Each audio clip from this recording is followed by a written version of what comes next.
المستقبل اللي بغيناه لبلادنا مرتبط بقراية ولادنا وبناتنا. وصاحب جلالة الله ينصرو تكلم على أهمية التعليم وقال أن ملف التربية والتكوين يعد ثاني أسبقية وطنية بعد الوحدة الترابية. فاش تولينا المسؤولية كانت عندنا العزيمة باش نتجاوزوا مشاكل قطاع التعليم ديال هذه السنين ونوقفوا النزيف ديال الهدر المدرسي بسبب التعثرات المتتالية اللي كيعاني منها شي مرات التلميذ حتى كيفقد الأمل. نرجعوا الثقة في المدرسة العمومية ونرجعوا الاعتبار رجال ونساء التعليم. التراث ديالنا في التعليم عندها اسم، هي مدرسة الريادة، وحنا اليوم كنتواجدوا في وحدة من هذه المدارس.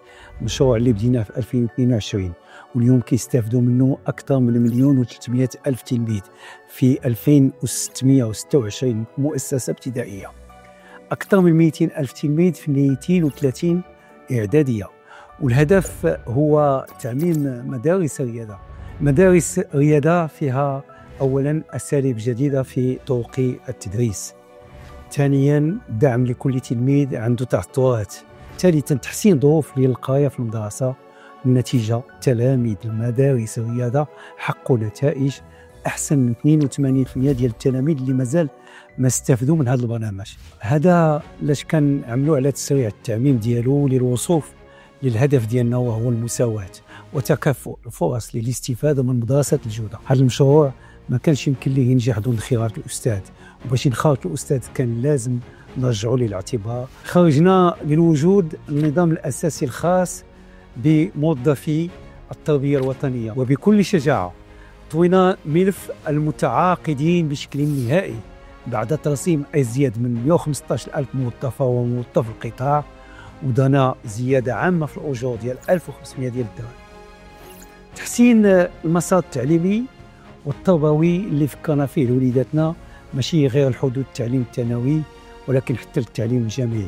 لذلك جينا بتصور واضح اللي هو مخطط وطني لتسريع تحول منظومة التعليم العالي والبحث العلمي والابتكار.